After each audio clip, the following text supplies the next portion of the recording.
Hey everyone, this is Kritika Narayanan and welcome to my podcast. After the Sudan crisis, another pro democracy protest is making headlines all over the world. The people of Hong Kong are out on the streets protesting against an extradition bill. Hong Kong's fight for democracy is a long one and dates back to the first Opium War when China gave control of Hong Kong to Britain and later leased the island to Britain for 99 years starting from 1898. On July the 1st, 1997, Hong Kong was handed back to the Chinese authorities after more than 150 years of British control under the one country, two systems formula. According to this formula, Hong Kong was to become a part of China but would retain its partially democratic political system for 50 years after the handover. This deal does not expire until 2047, but attempts by China to exert greater control over Hong Kong have cast doubts on the integrity of this policy. In 2003, Article 23 was proposed, which states that the Hong Kong Special Administrative Region shall enact laws on its own to prohibit any act of treason or sedition against the Chinese government. This bill was later shelved indefinitely over massive protests in which almost 5 lakh people participated. They feared that this bill would be misused by China. In 2004, China ruled that its approval must be sought for any changes to Hong Kong's election laws, such as direct elections for the territory's chief executive. More than 2 lakh people took part in a demonstration protesting against China's attempt to interfere in Hong Kong's elections. In 2007, China finally said that it will allow the people of Hong Kong to directly elect their own leader in 2017 and their legislators by 2020.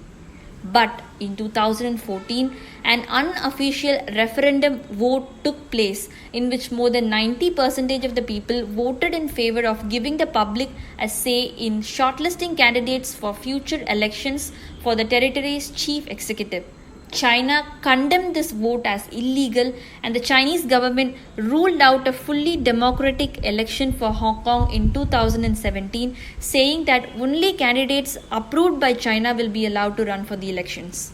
Tens of thousands of pro-democracy protesters occupied the city center for weeks in protest at the Chinese government's decision to limit voters' choices in the 2017 Hong Kong leadership elections.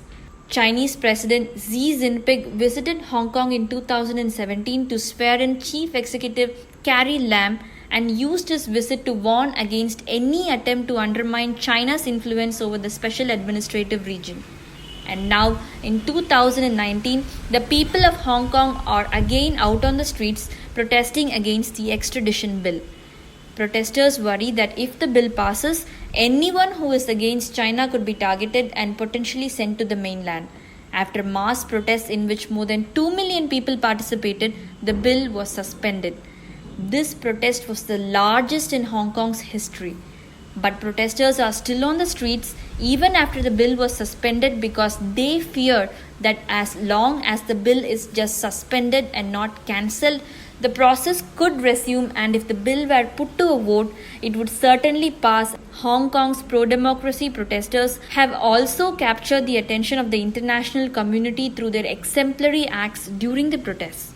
The protesters, mostly students, were seen clearing out the trash after the protests and making way for ambulances.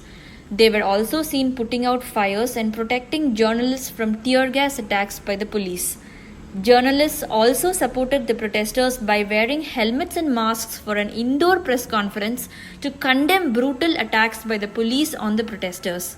After the deadline set by the protesters to scrap the extradition bill was ignored, mass protests are again being called for. The relentless fight for democracy in Hong Kong continues. This is Kritika Narayanan signing off.